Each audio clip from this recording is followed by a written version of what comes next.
Life Issues on UCB One. Do you find yourself reaching for your phone, scrolling through social media without even thinking about it? What harm can it do? It's not costing you anything. Or is it? Have you ever considered why social media is free to use, yet is one of the most profitable industries in the world, turning over hundreds of billions of pounds in revenue each year?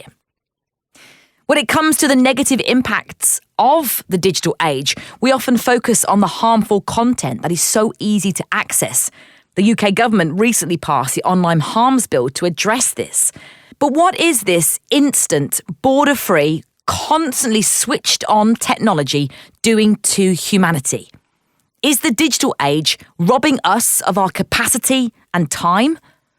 Well, here to explore in this week's Life Issues is Nate Morgan-Locke, Creative Director at Speak Life. Welcome along to the Life Issues podcast, Nate. Hello, nice to be with you. Well, thank you for taking some time to talk to us about something that I know you have been paying some attention to. And I use that word on purpose because that word is actually a commodity in today's society. Can we start there with the term attention economy? What is that, Nate? The attention economy. So basically, it's a phrase that refers to the sale of our attention by various forms of media. So you sort of summed up in your introduction. If the service is free, you are the product. So your eyeballs and your eardrums are for sale. And social media is designed to get your attention and keep your attention for as long as possible so that it can make money for people who I think have quite a lot of it already. So as we're doing that kind of aimless and kind of slightly doomful scrolling, we're actually making money for people because every time our eyeballs rest on a particular piece of content or every time we listen to a particular podcast, even this one, there are financial incentives which are at play, which are, potentially manipulative and potentially can be controlling us in ways which aren't necessarily for our benefit, shall we say. So help us to understand then, Nate, a bit more about the impact this could be having on us. You said something quite startling that some of us may not realise, but if the service is free, you are the product. So what impact can that have on us? Well, it's weird, isn't it? Because we're actually our leisure time, because that's what you're sort of thinking about, isn't it? You think, I've been busy, I've been doing some work, I've been staring at the kind of the medium-sized screen, I've been on my computer, I've been working out some stuff on spreadsheets and emails and whatnot. So I'm going to get my little screen out and I'm going to relax for a little bit. But what's, I think, a bit weird is that you're actually at work, but you don't even realize it when you're on your little screen because you're sort of working for the social media company to provide information so that they can then sell that on to the people who are going to pay to get on there. So I think one of the things it does is it commodifies not just our attention, but it weirdly makes us, it takes away our rest, really. It means that what we're choosing to kind of relax with is actually something that is kind of algorithmically charged to leave us empty and kind of wanting more. And I suppose here's a question I've got. I mean, I could put this to you. When you come off that like little time when you're just scrolling on your phone, do you feel content? Do you feel satisfied? Or do you kind of feel a bit like, I should have been doing something else? Yeah, it's such a good question, isn't it? Like, how often have I mindlessly scrolled on a social media platform, on a video platform, even actually, on some of those news apps, just 15 minutes of just mindlessly doing it. At the end of it, never do I feel invigorated or refreshed. To respond to your question, I probably feel a bit heavy, tired, and probably a bit anxious as well. And I don't feel like I've achieved much. Yeah. Yeah. And I think, so we can get to lots of sort of stuff on this, but one of the aspects of it that's I've kind of recognized is a phrase called context-free information. So that was a phrase that comes up in a book by a guy named Neil Postman called Amusing Ourselves to Death, which was written in the 80s and was largely talking about the impact of television. But as he's kind of building up to, hey, how does television affect us? He's kind of working his way through other forms of communication that, preceded the television. And he says there's this thing called context-free information, by which he means you're told about something that isn't actually going to affect the way you spend your day. It's not going to change anything about your physical kind of movements during the day. It's not entirely relevant to what you're supposed to be doing today, but you've been given it. And so you don't really know what to do with that information. So you just accumulate more and more of it. And then you feel weighed down by, oh my goodness, there's so much to think about. And especially if it is, like you say, on the news sites or it's kind of news from around the world, we can just feel burdened. And, now I'm no better prepared to go and actually do anything that I'm supposed to be doing, whether it's, picking the kids up or, going to the shops, or I just actually feel kind of distracted from that. And now, anxious and worried about something that actually doesn't really affect me necessarily. It's interesting. I've been thinking about this a lot recently, how we all have a capacity. You think of I've got a cup here with half a cup of water. Yeah. If I fill it to the top, there's nothing else that can get in there. And that's going to be often what happens, but we don't realize it. And I suppose I don't want to go too deep on this, but you and I know as Christians, that can often be because we put ourselves in the place of God. We can think we are invincible, that we can do everything, understand everything, and we should take everything on. But actually, we don't have unlimited capacity. Yeah. And the more we fill our capacity with things that aren't helpful or are harmful, we have less capacity for things that are good. Yeah, absolutely. I think the capacity point is really helpful. And I think part of that is that we can sort of pretend to ourselves that by learning some basic information about a situation that we aren't involved in, that somehow we've got an understanding of it. And there's a sort of a sense that, well, hold on, maybe you've got too little information to be any use, but too much information not to be slightly dangerous. And so you kind of pick up this stuff from the internet. Oh, I can find out anything. I could, learn about all sorts of stuff, and I could become a kind of instant expert in lots of different things. And yet that information isn't especially useful. And it's been mediated to us, through social media platforms, which aren't designed to give you a comprehensive understanding of any given situation. So you leave and you potentially feel, oh, I am now more informed, but in fact, you're probably much less useful than you might have been if you'd thought, I'm completely ignorant about this situation. Yeah. So it's helpful to think about capacity, but also what about the impact that what we've described at the beginning, that mindless nature of our relationship with technology can have on our mental health, on our social skills, on our relationships? Because what happens, and I know for myself, it's that I'm distracted. I mean, I know I can even do it when I'm at work. I can just reach for my phone and I didn't need to, but I'm distracted. What is that doing to us? Yeah. I mean, partly it just adds massive amounts of guilt. Yeah. So one of the things that, is, I mean, again, the whole screen time thing is such a massive part of modern day parenting, whether it's trying to kind of manage your own children's screen time or whether it's trying to stay kind of in the moment and attentive to your children, without just reaching into your pocket and, scrolling through social media. If you found yourself, as I, have, my children are slightly older than using playgrounds and swings and things now, but certainly a couple of years ago, we'd go to the park, and I would sort of sit down and they'd be on the swings, and then I'm just kind of getting out my phone, and maybe I'm responding to a text message. Okay, maybe I'm doing something that's actually useful. I'm kind of actively planning the rest of the day, right? I'm genuinely not distracted. I'm like being efficient and logistically organized, right? But the problem is my WhatsApp is just a thumb click away from my Instagram, which is just a thumb click away from my Twitter or whatever it might be.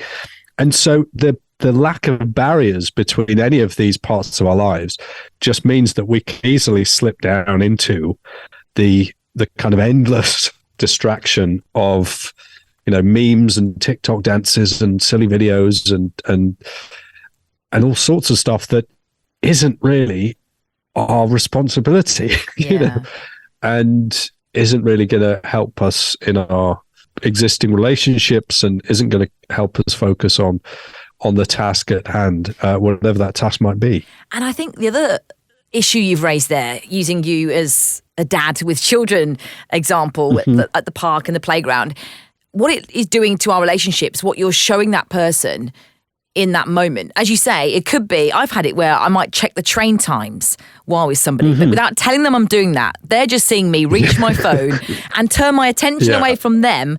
And I'm basically telling them, you're not as important as my phone. And they don't know that it's actually something really important. But actually, I'm aware that this is becoming more and more normal. I see it in my relationships all the time. And I'm the one that gets so annoyed. Particularly when my dad does it, don't tell him. But if he starts using his phone when we're talking or having a family discussion, I get really annoyed.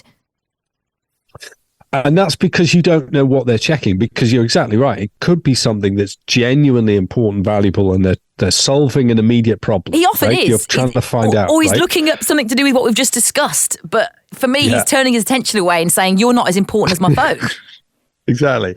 And it's almost like we kind of need, to sort of announce, I am now getting out my phone and this is what I'm attempting to do with it. And this is a relevant part of our conversation. But of course, we all justify it to ourselves when we do it. But then as soon as you see someone else on their phone when you're trying to have a conversation or you're trying to engage with them, you assume the worst and think, oh, they're just being rude to me. I mean, this has been going on for 10 years now, that we've been, behaving like this with our phones, and yet we still don't seem to be any further along to solving the issue. Because, I think 10 years ago, 2013, we were having the same conversations about the trouble of how everything was going to be online. I think some things have changed in the last 10 years, but it feels as though we've been slipping down into this little social media pit for some time.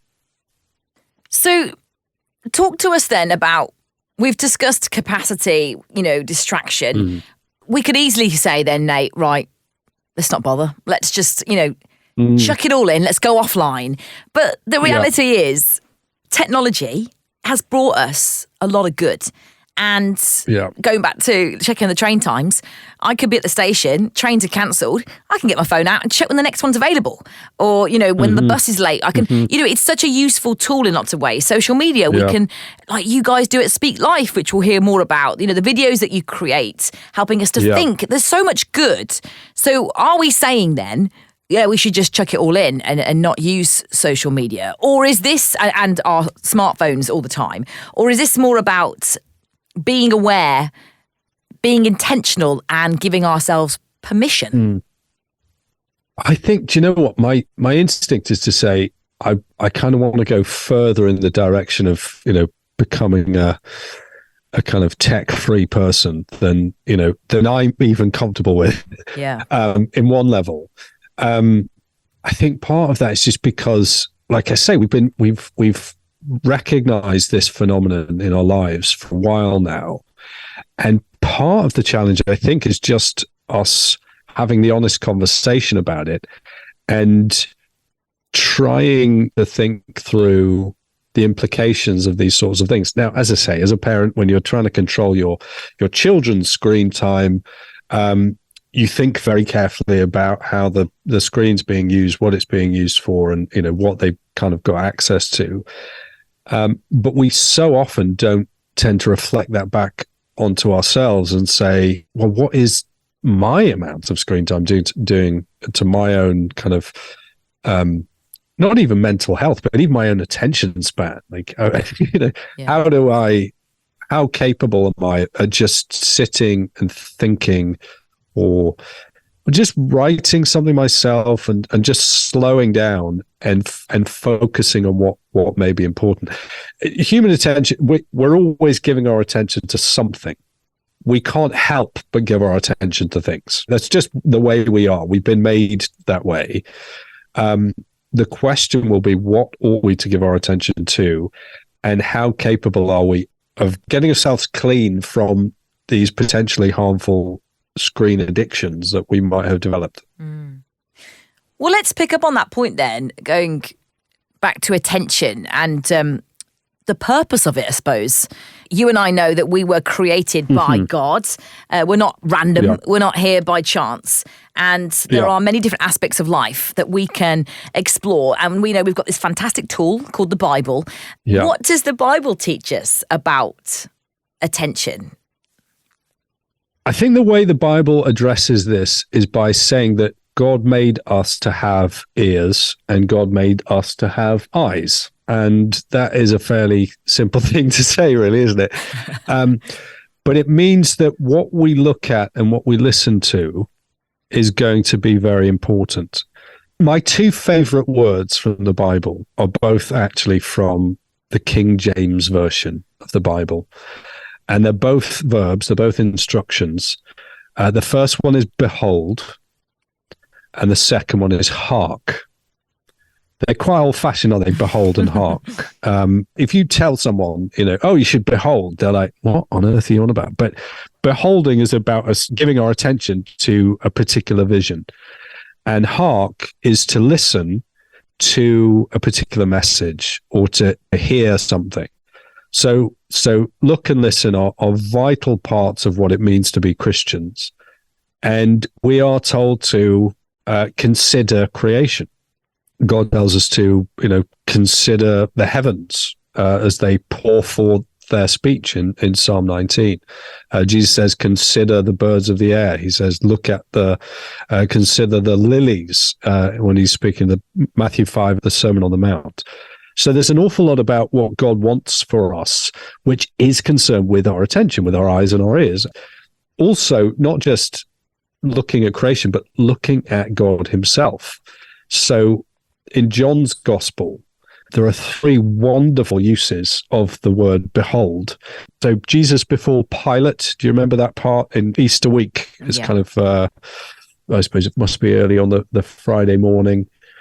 Jesus has been taken before Pilate, and Pilate brings out Jesus before the crowd, and he's been bound and he's been beaten up by the guards. And so you're looking at someone who is a kind of bloody, bruised mess of a person. He's been stripped. And so this is a pretty pitiful thing to look at. And Pilate says, behold the man. What if that is what humanity looks like? Kind of battered and bruised and broken and stripped. And you think, well, I recognize that about myself, about my own humanity. And in part, if I'm feeling like I'm addicted to my screens for whatever purpose, whether people are addicted for just doom scrolling or social media or pornography or gaming, whatever it might be, they feel themselves to be battered and bruised. And there is a message in the Bible said by Pilate, who's not a Christian, but he says, behold the man. Do you see humanity here? Incapable of sorting himself out and just battered and bruised. Okay, here's the man. Slightly later on in that conversation, as Pilate's speaking to the Jews, and the guards have put a crown of thorns around Jesus' head, and they put a sign above him to go on the cross that says, King of the Jews. And Pilate says, behold your king.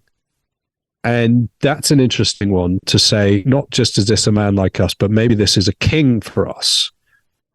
Again, why might we go with him? Well, if you look back at the beginning of John's Gospel, John the Baptist in chapter 1, verse 28, he says, behold, the Lamb of God who takes away the sins of the world. So when the Bible's thinking about attention, it's saying you're giving your attention to all sorts of things which aren't helpful for you. But here is your Savior Jesus. Here is a man to behold who has come to take on the struggle that we face and who's actually come to take away the sins of the world. So there's a brilliant message in terms of the attention economy from a Christian point of view, which is to say, if you're feeling the weight of this, if you're feeling guilty and full of shame and anxiety and concern, behold the Lamb of God who takes away the sins of the world. And of course, I haven't even gone to hearken, but I'm preaching too much. No, already. it's really interesting. No, not at all, not at all. Really helpful. I was eagerly awaiting the two words that you said your favourites in the King James version of the Bible, and they were not what I was expecting, and that's really helpful, actually, the insight you brought in. Another thought when it comes to our attention and like we've linked a little earlier with the effect it can have on our lives when we're constantly distracted by things around us. Jesus said, I have come to give you life and life to the full. We also read in the New Testament that it's freedom that we've been saved.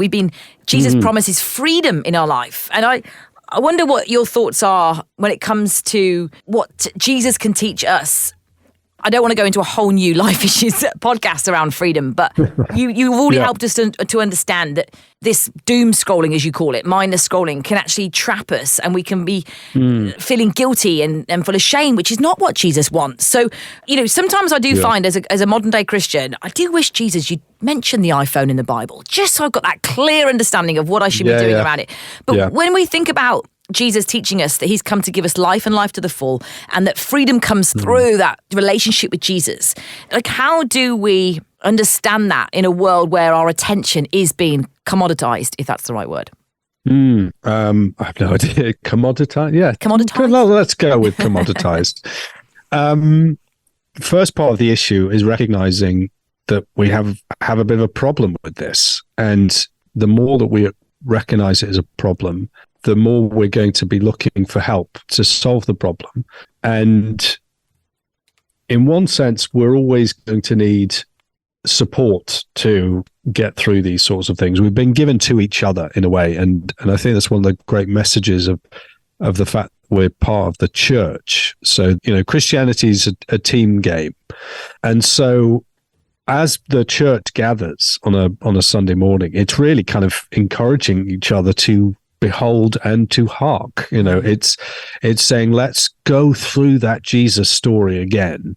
Let's sing about it. Let's hear it preached. Let's gather together to be reminded of what God has done for us in Jesus.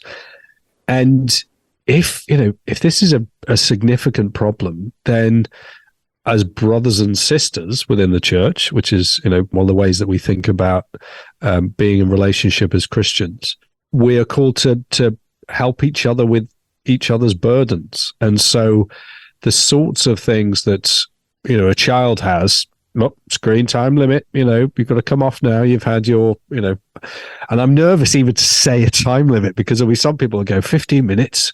My kid spends 4 hours on their screen or whatever it might be. But to be able to say, look, can you kind of help me with this? Because I'm finding that my screen time use is it's just a bit out of control, and I'd like some help and support and advice. And so I think being part of the church is a way for us to try to tackle this sort of thing together, remembering that it is not going to be just a more disciplined use of our technology that's going to rescue us, but we actually need a Lamb who takes away the sins of the world, and we need Jesus to be our Savior. So you work as the creative director, Nate Morgan-Locke, at Speak Life, and you're passionate about shining the light of Jesus into our world, helping people to understand the truth of God's word. And you do that using really engaging content. As I mentioned, you've got videos that are on social media, and you're very much part of what we're discussing, with this huge industry. You've shared beautifully on the impact the Bible has had on you and your understanding of attention and life. But there'll be people listening thinking, well, I don't read the Bible. I haven't got the attention to read the Bible. It's a big book. But ultimately, everything you do points to the Bible. So you've managed to find a way to use social media, technology, to really help people explore the true meaning of life? I suppose one of the things is that we're recognizing where people are. We're seeing that, everyone is online. So there's clearly conversation going on. People are going down all sorts of, YouTube rabbit holes, and people are discovering all sorts of things. And so at one level, Christians who will want to share the good news of Jesus are going to want to be in those places where people are trying to find things out. So Google's the biggest search engine in the world. The second is YouTube, basically. So if you want to find something out, you're going to go onto one of those. So if we want to meet with people who are terminally online, shall we say, we're probably going to meet them online. And as long as we're not saying, oh, we want you to remain online forever, remain plugged in to the system forever, we want to say, whilst you're here, can we share something with you that might help, that might reframe your thinking about the situation? As you say, we do that at Speak Life in numerous different ways, and we're constantly sort of making videos and podcasts and all sorts of things. But I suppose our chief way of doing that at the moment is through a course we've written called 321, which people can find at 321course.com. And that basically says, let's take a look at life according to Jesus. Let's see what Jesus tells us about God. Let's see what Jesus tells us about the world. And let's see what Jesus tells us about ourselves. And I think with that framework in place, with those Jesus spectacles on or whatever, I think then and only then will we really have an understanding of the attention economy, of our screen time, of our use of technology, which might have the hope of kind of solving the problem. Because we can absolutely say that within the world where these sort of technologies and companies and social networking tools have been developed, this is a world that was created by Jesus. I mean, not just, he was the creator in the beginning in Genesis, but the Western world is literally counting its years since Jesus. So the impact that Jesus has had on the way we think about how we relate to each other, the sorts of communities and networks we're trying to build, you can't argue with that. It's just a simple sort of fact.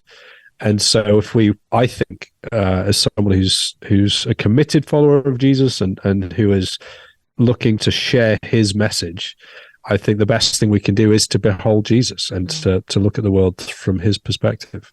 And I think you are leaving out what we read in the New Testament. I believe it was the Apostle Paul who wrote to be in the world, but not of the world. And I remember when I was a lot younger, I used to think, I don't get that. Like, how do you want me to be in the world? I want to have all the good fun and, enjoy life. But then to live a different way, the Jesus way, isn't boring. It's not limited. It's not about a bunch of rules. It's about true freedom. But it's a journey of adventure and of exploration. You grow and you gain as you're part of it. But I love what you've said around, meeting people where they're at and then showing them a different story, a different perspective. Because as we've already explored, I don't think there are many people, and correct me if I'm wrong, get in touch if you are one of them, who will go on scrolling on social media mindlessly or doom scrolling, as you say, and feel great after it. Like, we are aware as humans of the negative impact that this technology can have when we're using it without boundaries, without intentionality, and it's impacting on our relationships and our mental health. Really helpful. Nate, I want to also ask your thoughts on, you mentioned you're a dad, and I like to think I'm still relatively young. I'm not a parent, but I do remember when the iPhone hit the market. I didn't get one for years, but it's changed so much. And I know I'm mentioning the iPhone, but we'll say smartphone. The smartphone has changed so much since its inception. So when it comes to thinking about how we help our younger people who've not known life without technology, help us understand what you've learned, because as we've already explored, this isn't about saying don't do it. I mean, you might choose to be tech-free, but what have you learned about how we help our younger people develop healthy relationships with technology and then help them understand about this attention economy. Yeah. So I suppose a few things. Part of it is just there is a kind of an educational piece, which is, are you having open conversations with your children about the attention economy, the way that screen time works, and the way that we can all become a bit kind of screened out and screen zombies or whatever it might be. And then there's some brilliant family films which have addressed these things. So Incredibles 2, did you ever see Incredibles 2? I've not seen the second one, no.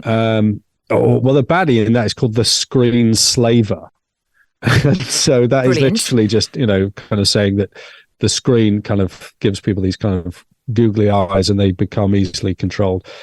There's a brilliant film called Ron's Gone Wrong, which is about, imagine if instead of smartphones, we had kind of personal robots that were basically smartphones, but they kind of followed us around a bit like R2-D2.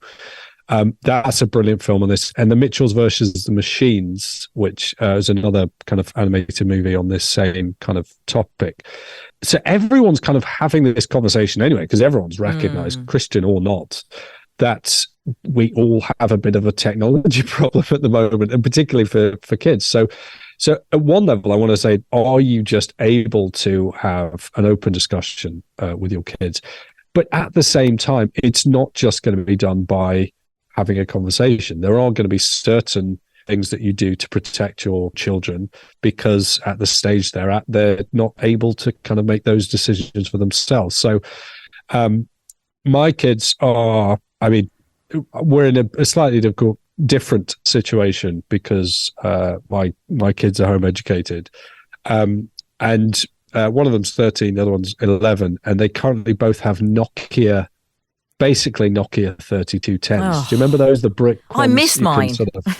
You can break all sorts of stuff with those, but and play Snake for hours. He's brilliant at Snake, right? And his thumbs are very strong from having to press every button 4 times to get the right letter. Now, one level, that's fine, right? Because we see them most of the time. But there are times when they're out with friends, whether at clubs or sports things, and other people have got, they've all got smartphones. So the social pressure to get a smartphone, even at the top end of primary school now, is so strong. And yet, if you read the research on this, a particular sociologist named Jonathan Haidt, that's Haidt, who's written about smartphone use in teenagers, and just says this is the single biggest, lever that you can pull to change your, if you're trying to stop your child having the sorts of anxieties and things that seem to be so prevalent right now, is that not giving them a smartphone is one of the best ways to do that. So you mentioned the iPhone, 2007, that came out. Steve Jobs sort of said, it's not just a phone, but an internet browser and an iPod. It's all in one. So 2007, it comes out. It's very expensive and hardly anyone's got one. By 2012, it's become much more readily available. Now we've got Instagram. So at that point, teenagers start to get hold of these things, and it becomes apparent that more people are on these social media sites on a smartphone than aren't. So suddenly now the social pressure has been completely flipped to thinking, hey, you're a kind of, special case if you've got one, to thinking now you're a special case if you haven't. Now, I'm quite hopeful about this, because I do think that there is now a generation of parents who are coming in who are saying, I've seen the impact of the smartphone on my own attention span, and this is something I'm trying to kind of help you with. So what we're noticing is the rise of low-tech options. Is that the right way to say it? Sort of lots of people listen to audiobooks now when they go to bed. Are you someone who listens to things before you go to bed? Podcasts, audiobooks, yeah. I still prefer an actual book, but I do enjoy. And white noise and stuff like that. And anyway, there's been quite an uptake in people using, I think it's the best brand name is like Kyoto or something as a media player. And you basically, it's like having an old fashioned like tape player, because you just have these little things that you insert and it'll play, that audiobook, or it'll play this particular kind of noise that'll help you get to sleep. So what you're finding is that even though with the advent of the smartphone, that you just added more and more apps so that the same device did thousands of different things for you, is that people say, actually, we quite liked it when there was a special thing that did this, or, a special thing that did this. So one of the most essential things I would say is that if you're trying to get your phone out of your bedroom, right? Because that's the key thing. It's like, if you can scroll in the comfort of your own bed, that is the worst thing. Is you need to buy yourself a separate alarm clock. Amen, brother. Life changing. Because you can't say, oh well, I need to wake up, so therefore I need my phone in there because it's an alarm clock. Well, if it's only an alarm clock, then maybe. But of course, as I say, it's just a thumb flick away from all those things which are designed to keep you on for as long as possible. And it's so simple, but yet we need to hear it to be reminded of this truth. Do you know something that's changed my life? Well, you've mentioned one. Bought an alarm clock. Well done. Phone no longer in the bedroom. It does creep its way back in again when I'm not. Well, it's my own fault, but when I'm not being intentional. Stay firm. I know.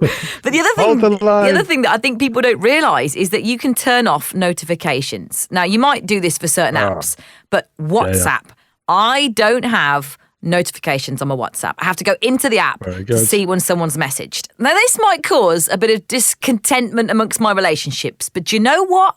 It's better for me and my mental health and my marriage and my family, because my phone isn't buzzing, pinging, vibrating to tell me, because I'm sure I'm not the only one who's in quite a few groups these days anyway. So even if it's not an important message, and I say to my family and friends, if you need me, you can call me. It'll go through. But turning off WhatsApp notifications is arguably one of the best decisions I've made in the last year. Yeah. So that's my advice. You should only have notifications from like your ICE, is that what it's called? Like in case of emergency. Like exactly. I just literally, the only notification I have is if I get text from my wife.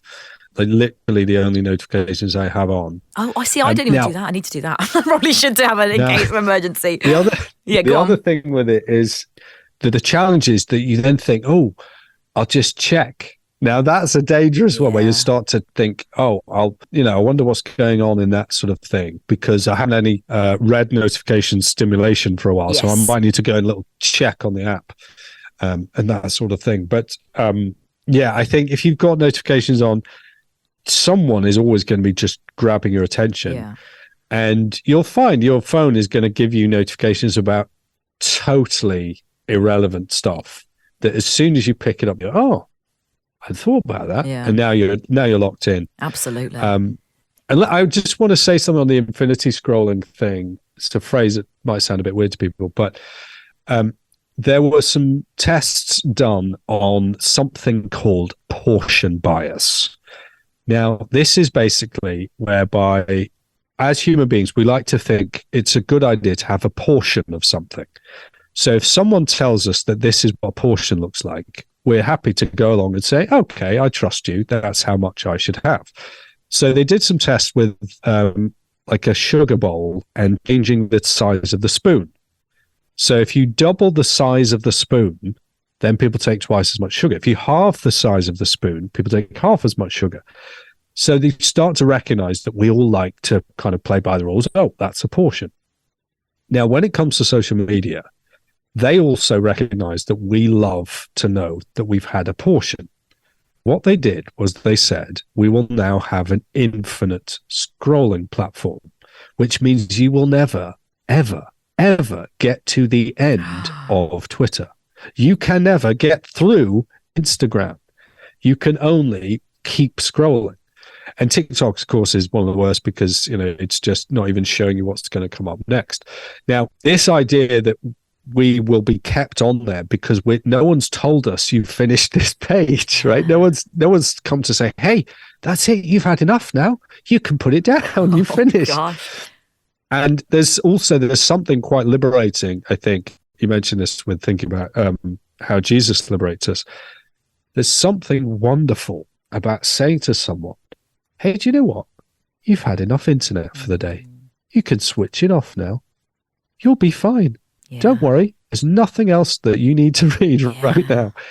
And just to feel the pressure that comes off your shoulders when someone says, yeah, you finished the internet for the day, you can go. So that was one of the things when I was making this attention economy video in which we featured Jordan Peterson, Elon Musk, Mark Zuckerberg, Steve Jobs, Bo Burnham, and all these other people.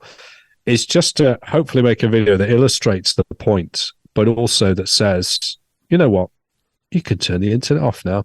You can go and do something else. So I think that's one of the things that is important for us to recognize, that these changes that have been brought in, tweaks to our technology, have been designed to grab our attention, notifications, as you mentioned, but also to keep it for as long as possible. Yeah. And so they've taken out the portion bias and they've just given us an endless scroll of information, which has almost zero bearing on the way that we're supposed to spend the rest of our day. And you know what's interesting? I'm very grateful for what you've taught us there. I hadn't realised that portion bias, infinity scrolling, as you've shared. I remember watching a documentary on Netflix, The Social Dilemma, which is worth a watch. It's clever, really, isn't it? Because it's a documentary, but it's also got some drama. So it kind of blends storytelling with, vox pops. But a lot of the people that they interview are people who worked in the kind of early days of a lot of this tech and these social media platforms. And they've kind of said, yeah, no, we didn't mean, no, we knew what we were doing, but no, we don't agree with it anymore. Yeah. I remember the head of, was it the head of the guy that invented Pinterest? It says that I don't let my kids go on social media. And, you think, hang on a minute, you created it. So worth a watch, and those films you mentioned as well. And I really want to encourage you to check out Speak Life's social media. You can find them. I love the irony of talking about the damage that it can do, yet encouraging people to go and look at these videos. But as you've just shared, the one that you mentioned, that attention economy video, really caught my eye and challenged me and really helped to kind of develop this episode, actually. So go check out Speak Life on all the different socials and on their website. Just before we say goodbye, Nate, I want to ask you one more question. Sure. You are the creative director of Life Issues. Kind of, you are actually. You are the creative director of Speak Life. And I wonder if you've considered the role that the attention economy is playing on our ability to be creative. And I say this knowing that if you've ever read John Mark Comer's book, The Ruthless Elimination of Hurry, I know Mark Sayers, another pastor from Australia, talks into this, that we've lost the ability to be bored. And that word growing up as a kid wasn't, you didn't want to ever be bored. But actually I'm understanding there is something really beautiful, something really enriching about being bored. Absolutely. I 100% agree. And the challenge of social media is that it's constantly putting stuff before your eyes. And usually it's a fait accompli. It's finished. It's been done. It's a thought. It's someone else has been creative. Someone else has made something. And here it is. And there they go. And so you're just consuming it. And you're consuming something that someone else has already made. And I think one of the great things that stimulates creativity is noticing things that your attention isn't necessarily drawn to by someone else. So just the pausing and the boredom means that you're now going to pursue the world around you in a way that's now looking for more stimulation. So you're going to be asking more interesting questions about the world around you. You're going to be, why is that shape? Like, why did they choose that color for that piece of furniture? Like, what does that texture feel like? And how does that respond to this? And so just becoming a slightly more engaged kind of creature in creation and trying to ask the sorts of questions that come up when you are bored, which is that your mind is now slowing down. It's allowed to wander. Now, you're still giving your attention to something. Absolutely, that's inescapable, as we've already said. But by getting into those situations where we're a bit more bored, we're actually having to do a little bit more of the work within our own heads. And we may well, as you say, come up with much more creative ideas, creative solutions to things around us.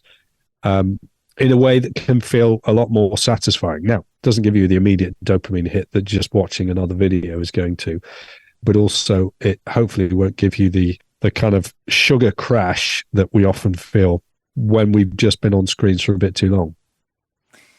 Boredom makes us interesting. That is my favourite takeaway from this conversation. That's great. Well Absolutely done. brilliant. That's it.